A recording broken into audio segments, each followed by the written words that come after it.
Merci de nous rejoindre pour l'inviter sur Niveau d'Info. Le Togo a lancé depuis 2023 l'Alliance politique africaine APA qui réunit à Lomé des décideurs politiques, partenaires diplomatiques et la société civile autour des grands enjeux africains de l'heure. Et pour cette édition 2026, la rencontre est placée sous le thème l'Afrique face à la crise au Moyen-Orient, impact, défis, réponse stratégique. On en parle avec vous, Dr Kofi Anidé, conseiller du ministre togolais des Affaires étrangères et maître de conférence à l'Université de Lomé. Merci de nous rejoindre. Merci Madame Guézéré. Pour l'édition 2026, APA donc portera sur la crise au Moyen-Orient. Justement, pourquoi est-ce que le Togo a décidé d'aborder ouvertement la question et ses impacts sur l'économie africaine alors que le conflit est loin des réalités africaines? Oui, merci. Le conflit est l'une des réalités africaines, mais les effets du conflit ne sont pas l'un de l'Afrique. L'Afrique subit au quotidien les effets de cette crise-là. Donc, s'intéresser à cette crise-là, ça va de soi parce que nous subissons du point de vue surtout économique et sécuritaire déjà les effets de cette crise. Également, il faut dire que depuis que cette crise a commencé, l'Afrique ne s'est pas encore exprimée de façon concertée et cette conférence-là offrira l'occasion à l'Afrique de se prononcer, de se positionner sur cette crise-là. Souvent, on reproche à l'Afrique, face aux grandes crises internationales qui l'affectent, elle joue à l'indifférence. Je pense que cette conférence constitue une réponse à ces genres d'inquiétudes qui sont légitimes, parce qu'une crise de ce genre qui affecte le continent, il va de soi que le continent se réunisse, en parle et tire les conclusions, les leçons qui s'imposent. Autre élément également, il faut noter que la crise a commencé le 28 février dernier. Mais avant le 28 février, la conférence des chefs d'État de l'Union africaine avait tenu sa conférence annuelle en février, à mi-février. Vous vous rendez compte que le continent s'est réuni avant que la crise ne commence. Et depuis lors, on a eu au niveau continental l'occasion de se retrouver.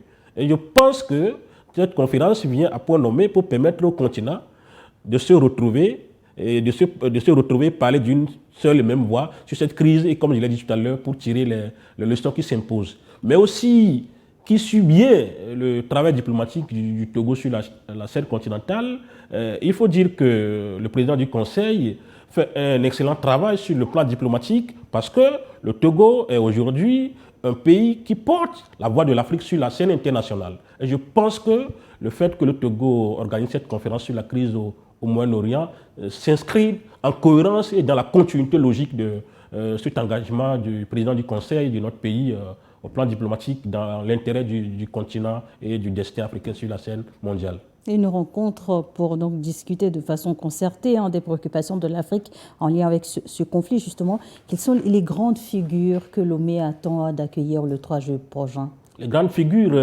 en termes de politique, il faut dire que plusieurs États africains seront au rendez-vous. Un certain nombre d'États vraiment invités et qui participaient déjà aux conférences de l'Alliance politique africaine, mais d'autres nouveaux États qui ont été invités qui prendront part. Mais également, il y a les représentants des institutions économiques et régionales qui prendront part à cette réunion. Bien entendu, il y aura le représentant de l'Union africaine. En dehors de l'Union africaine, il y aura le représentant de la BAD. Au-delà de la BAD, il y aura les représentants des Nations Unies parce que la Commission économique des Nations Unies pour l'Afrique est invitée, participera à cette réunion. Donc, il faut dire que c'est vraiment un ensemble d'acteurs qui sont invités. Et en dehors de ces acteurs que je viens de citer, bien entendu, il y aura des acteurs qui viendront du Moyen-Orient, notamment les principaux pays du Moyen-Orient. L'Afrique qui n'est pas partie prenante, mais qui subit les conséquences, justement, comment est-ce que concrètement cette préoccupation elle est devenue l'une des majeures pour les États africains? Oui, mais c'est une préoccupation majeure pour les pays africains parce que, je le disais tout à l'heure, cette crise a des impacts directs sur le continent. Et l'impact le plus visible et que nous sentons dans notre vie de tous les jours, c'est les impacts économiques.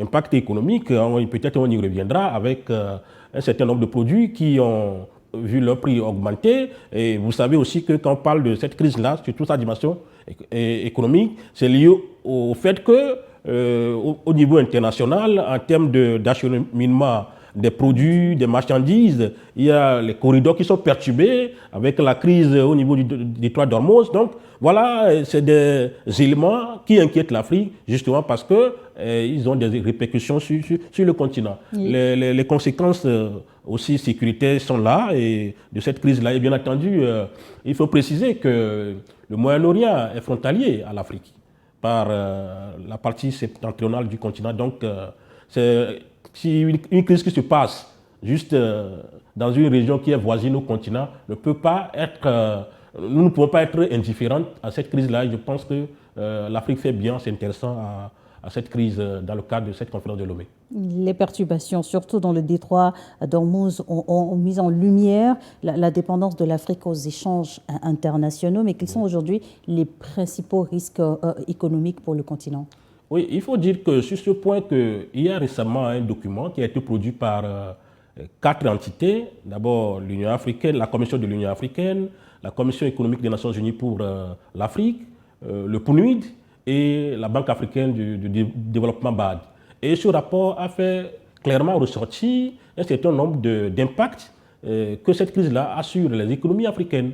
Et ce rapport-là, ce document dit clairement que en termes de croissance, le risque le plus visible sera qu'au plan économique, il y aura une décroissance au niveau des économies africaines qui sont déjà des économies fragiles.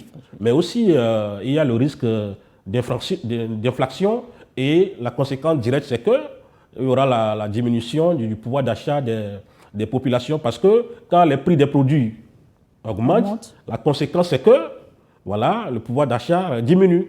Donc voilà, c'est un élément important aussi à prendre en compte. Et puis, je l'avais dit un peu tout à l'heure, la perturbation des chaînes d'approvisionnement des produits en direction de l'Afrique, c'est un sujet de préoccupation pour le continent. Vous parlez de pouvoir d'achat, cela dit, il y a des conséquences directes aussi sur le quotidien des populations africaines. Bien entendu, il y a des conséquences directes parce que récemment, on a assisté, par exemple, à l'augmentation du prix du carburant dans plusieurs pays du continent. Ça, c'est une conséquence directe. Dans le Togo, c'est une conséquence directe de la crise que nous vivons. Donc, l'exemple là seul même suffit pour montrer que, attention, la crise géographiquement, on va dire, est l'un de nos pays, mais l'économie mondiale étant interconnectée, reliée, la conséquence c'est que nous vivons cette crise-là au quotidien. Et puis, une autre conséquence de cette crise, c'est que quand on dit que les voies d'approvisionnement sont bloquées ou bien perturbées, il y a d'autres produits qui sont en jeu. Par exemple, l'engrais. Les chiffres disent que l'Iran fournit 7% de l'engrais à l'Afrique. Du coup, si l'Iran ne peut plus exporter ses produits vers l'Afrique, c'est le secteur de l'agriculture. C'est le secteur de l'agriculture qui est en difficulté. Et quand le secteur de l'agriculture est en difficulté, la conséquence est que, sur le plan alimentaire, à terme, on aura des difficultés liées à la famine. Et c'est pourquoi Lomé réunira les décideurs, des acteurs du changement pour réfléchir ensemble à la question et trouver des réponses stratégiques. Justement, quels sont les 2 principaux segments qui se tiendront justement lors de cette rencontre ministérielle? Oui, il faut d'abord dire qu'à ce niveau, c'est une innovation parce que les 3 premières conférences de l'Alliance politique africaine, c'était une conférence qui réunissait les Africains entre eux. Mais cette fois-ci, parce qu'il s'agit d'une crise, d'une question qui concerne à la fois l'Afrique et le Moyen-Orient, l'organisation a fait en sorte qu'il y ait 2 segments. Le segment africain et ensuite le segment Afrique-Moyen-Orient.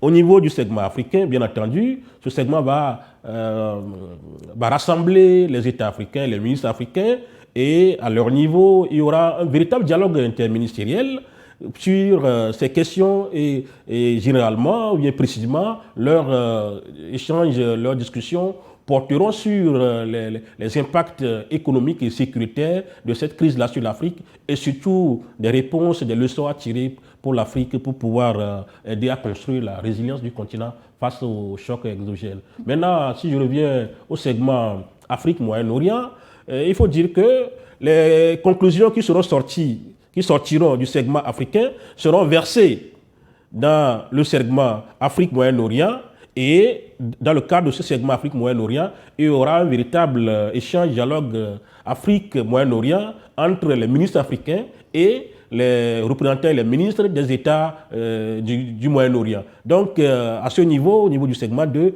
il y aura vraiment un dialogue structuré entre les deux entités, à savoir l'Afrique et le Moyen-Orient.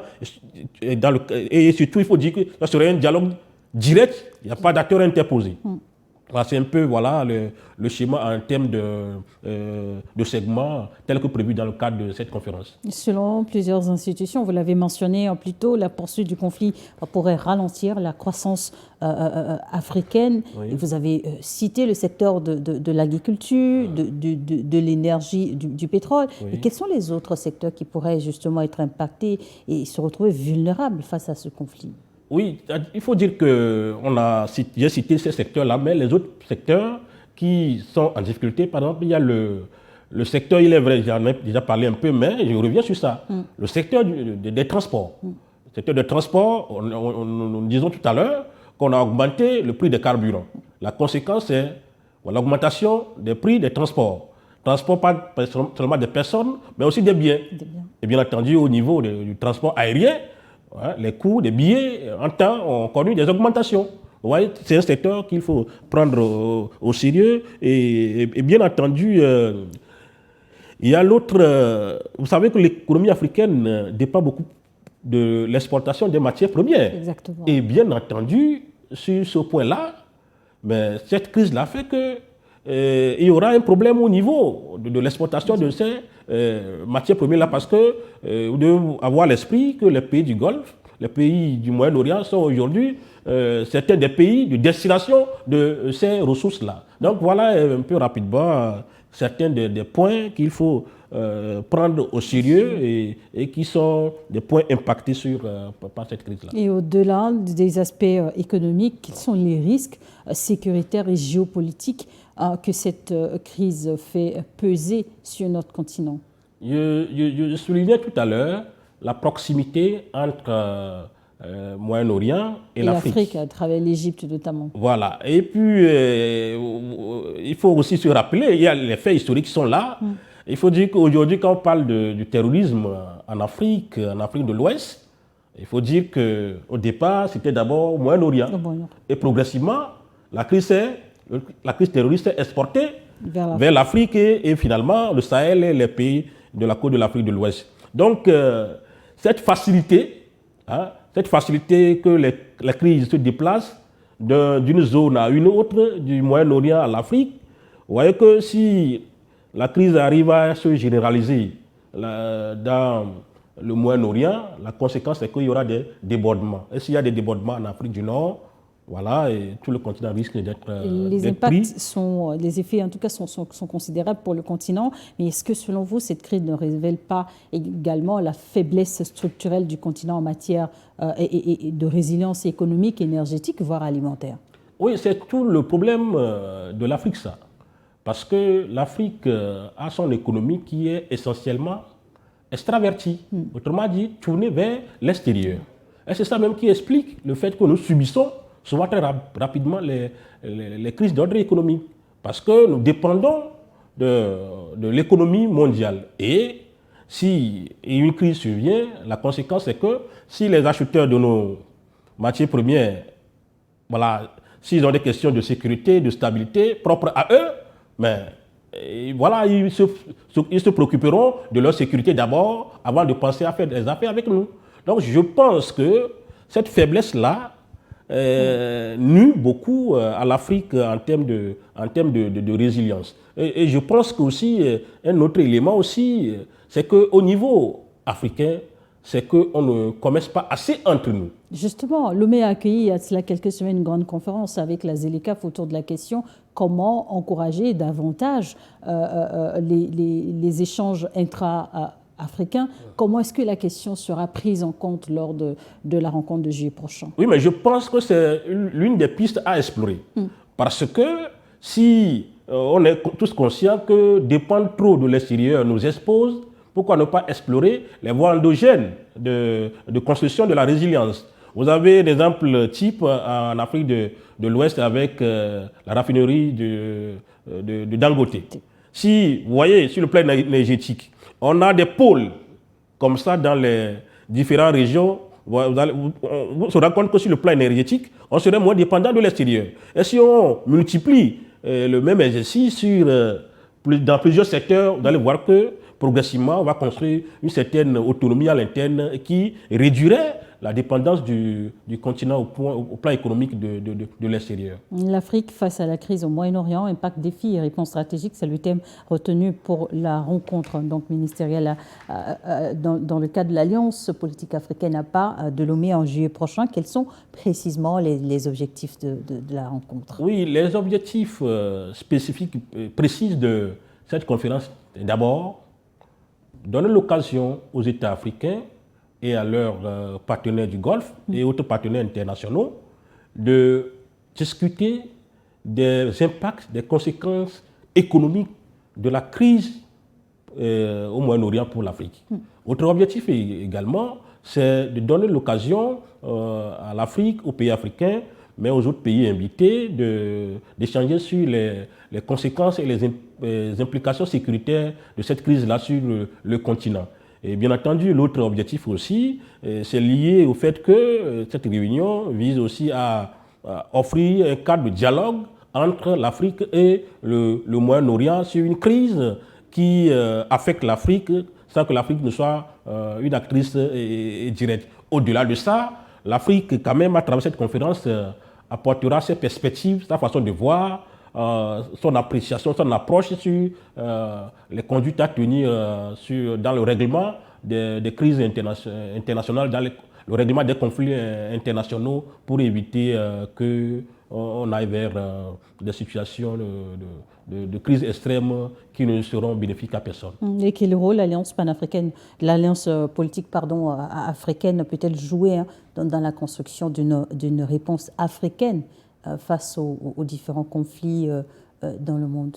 Justement, l'Alliance politique africaine a été lancée, vous l'avez rappelé en début d'émission, en 2023. Et justement, c'est d'offrir un cadre au continent, au-delà des cadres traditionnels existants, offrir une plateforme au continent qui permet aux États, aux acteurs du continent de se réunir régulièrement pour discuter d'un certain nombre de questions vraiment importantes pour le continent.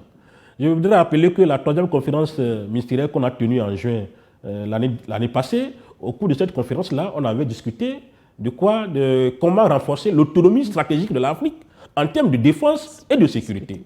Je pense que la préoccupation pour la sécurité est une préoccupation essentielle au cœur, au centre de l'alliance politique africaine. Et je pense que les conclusions qui sortiront de cette conférence en ce qui concerne les aspects liés à la paix et la sécurité aideront nos États à consolider leur résilience face aux chocs extérieurs sur le plan sécuritaire. Justement, et dans la même logique, est-ce qu'on peut espérer que cette rencontre débouche sur des mesures concrètes pour renforcer l'intégration, la souveraineté économique, mais surtout la sécurité collective du continent, comme vous le disiez tantôt? Oui, bien entendu ça, parce que pour des rencontres de ce genre, il y a vraiment des objectifs qui sont visés. Et justement, quand on prend les résultats visés par rapport aux objectifs que j'avais déclinés tout à l'heure, sur le plan économique, bien entendu, il y aura des mesures adoptées, des conclusions qui iront dans le sens, par exemple, du renforcement de la résilience au niveau économique sur le continent pour pouvoir réduire l'impact et la vulnérabilité face aux chocs exogènes. Sur le plan aussi sécuritaire, bien entendu, il y a un ensemble de leçons qui seront tirées et qui sont censées orienter les différents États en matière de politique nationale et de sécurité. Et plus largement, est-ce que cette conférence peut véritablement contribuer, selon vous, à repositionner l'Afrique comme un acteur stratégique? Oui, je pense que c'était, je l'ai dit tout à l'heure, c'était même l'un des objectifs de l'APA au départ. Et donc, cette conférence se situe dans cette même lignée Et je pense que à l'issue de cette conférence, le monde entier verra que clairement l'Afrique a une position commune clairement exprimée sur cette crise-là. Ses attentes, ses inquiétudes par rapport à cette crise seront connues et bien entendu aussi, voilà, l'Afrique, en exprimant clairement ses positions, voilà, ne devrait plus être ignorée dans les grands débats internationaux qui concernent un certain nombre de crises. Et justement, quelles leçons tirer des conflits tels celui qui a paralysé le monde entier pendant plusieurs mois au Moyen-Orient? Quelles leçons l'Afrique doit tirer de cette expérience difficile? L'Afrique doit tirer de ce conflit, de cette guerre-là, plusieurs leçons dont je voudrais parler juste de deux. Du point de vue économique, le conflit a révélé qu'il est dangereux d'être trop dépendant de l'extérieur. Si vous êtes trop dépendant de l'extérieur, et si l'extérieur arrive à vous fermer sa porte, la conséquence, c'est que ça vous paralyse. Donc la suite logique, c'est qu'il faut construire notre résilience du point de vue économique au niveau continental. D'où l'importance de faire vite pour pouvoir faire en sorte que la ZLECAf devienne vraiment une réalité, qu'on ait vraiment un marché vraiment africain où prioritairement c'est les produits africains qui sont échangés et parce que quand on parle de ZLECAf, normalement ça suppose quoi? La transformation endogène des ressources africaines. Et je pense que ça c'est un des éléments liés aux leçons à tirer. L'autre leçon aussi à tirer, ça c'est lié au volet sécuritaire. Pendant très longtemps, on avait tous l'impression que si vous abritez des bases militaires dans votre pays, c'est un gage de sécurité. Mais ce qui s'est passé au Moyen-Orient récemment a révélé le contraire, a montré que abriter des bases militaires étrangères dans votre pays peut devenir un facteur de vulnérabilité, peut devenir un facteur qui vous expose. Et je pense que l'Afrique... Des pays qui n'étaient pas impliqués dans le conflit ont été touchés parce qu'ils abritaient les bases des belligérants. Donc je pense que l'Afrique va tirer leçon de cet aspect-là en ce qui concerne ses politiques de défense et de coopération avec ses partenaires extérieurs. Mais quel message le Togo souhaite-t-il envoyer à l'Afrique et au reste du monde en accueillant une conférence ministérielle extraordinaire à Lomé focalisée sur ces questions d'urgence? Ce qu'il faut savoir, c'est que pour le Togo, l'Afrique va se prendre en main. Et il est temps que l'Afrique parle de sa propre voix pour que l'Afrique prenne position sur les grandes questions internationales, les questions qui la touchent directement. Parce que sur la scène internationale, il y a une vérité. Si vous n'êtes pas à la table, vous êtes forcément au menu. Pendant très longtemps, l'Afrique a été au menu sans être à la table. Et si vous êtes au menu, on décide de votre sort, sans vous. Maintenant que l'Afrique a pris la décision d'être à la table, de parler d'elle-même, je pense que Lomé, en offrant encore ce cadre, permet à l'Afrique de montrer encore une fois, montre que désormais je veux être à la table. Donc c'est l'un des éléments qu'il faut retenir, mais aussi en termes de message, l'Afrique va, à travers cette conférence-là, apprendre qu'il faut construire ses capacités d'anticipation. Parce que ça nous manque. On n'anticipe pas trop sur les risques.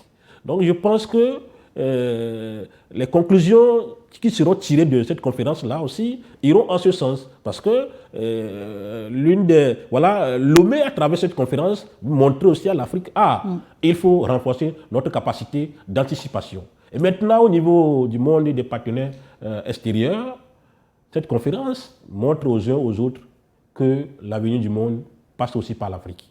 Et cette semaine, les rencontres se multiplient en Suisse, justement, pour trouver une solution définitive à la crise au Moyen-Orient. Cette rencontre, vous la voyez comme aussi un moyen de se montrer prévoyant à l'avenir? Oui, parce que l'accord qui a été signé le 17 juin dernier à Paris par le président Trump et voilà, son homologue iranien qui l'a signé après, voilà. C'était un début d'espoir. Mais au même moment, tant qu'un accord définitif n'est pas trouvé, tout est possible. tout étant possible, il faut être prévoyant. Il faut être dans l'anticipation. Donc je pense que nous avons pris en compte cet élément-là dans l'initiative qui est prise dans le cadre de cette conférence. Les conflits sur le continent également, et où le Togo se positionne notamment dans le Grand Lac. Quelle appréciation, quel regard portez-vous justement sur cette contribution importante du Togo dans la gestion des conflits africains? En matière de gestion des conflits sur le continent africain, l'image que le Togo a aujourd'hui, c'est le pays porteur du message de la paix, c'est le pays médiateur, et je pense que c'est à l'actif de notre pays, c'est à l'actif du président du Conseil, son excellent fort Gnassingbé. Parce que dans un monde où les gens croient que régler les problèmes, ça passe par les muscles, par les voies, la violence, ou les armes, oui, les armes, exactement. Mais le Togo dit, mais privilégions les moyens de règlement pacifique des différends internationaux ou bien internes au pays. Et je pense que cette approche, cette démarche du Togo est saluée aujourd'hui par l'ensemble des partenaires internationaux. Parce qu'il y a peu de pays qui investissent comme tel aujourd'hui dans la prévention et la résolution des conflits par les voies pacifiques. Et puis ce travail que le Togo fait, c'est à son actif. C'est le 3 juillet prochain. Quelles sont vos attentes? Nos attentes, c'est qu'on attend plusieurs pays venus de plusieurs continents, la société civile qui sera représentée, les médias. Donc nos attentes, c'est que vraiment de grandes conclusions sortent de cette conférence-là pour que, à la fin de cette conférence, on ait une position commune africaine sur la crise au Moyen-Orient en ce qui concerne notamment ses effets sur l'Afrique. Et la grande innovation pour cette édition, vous le rappelez, c'est la participation donc, de partenaires du Moyen-Orient et des Caraïbes également. Non, oui, voilà, comme tu le rappelles, la grande innovation de cette conférence de l'Alliance politique africaine, c'est que, en dehors des États africains qui participeront aux travaux, il y a les pays du Moyen-Orient concernés d'une manière ou d'une autre par la crise, directement. Donc, ils sont invités et bien entendu, ils présenteront leur lecture de la crise, les solutions telles qu'eux ils les envisagent et les affronteront par rapport avec les Africains. Et comme je l'avais dit, c'est tout un dialogue structuré qui aura lieu entre les deux parties. Docteur Kofi Anidé, vous êtes conseiller du ministre togolais des Affaires étrangères et maître de conférence à l'Université de Lomé. Merci d'avoir accepté de répondre à nos questions. Merci madame pour votre invitation et merci. Merci à vous également de nous avoir suivis dans l'invité du jour sur NEOAD Info.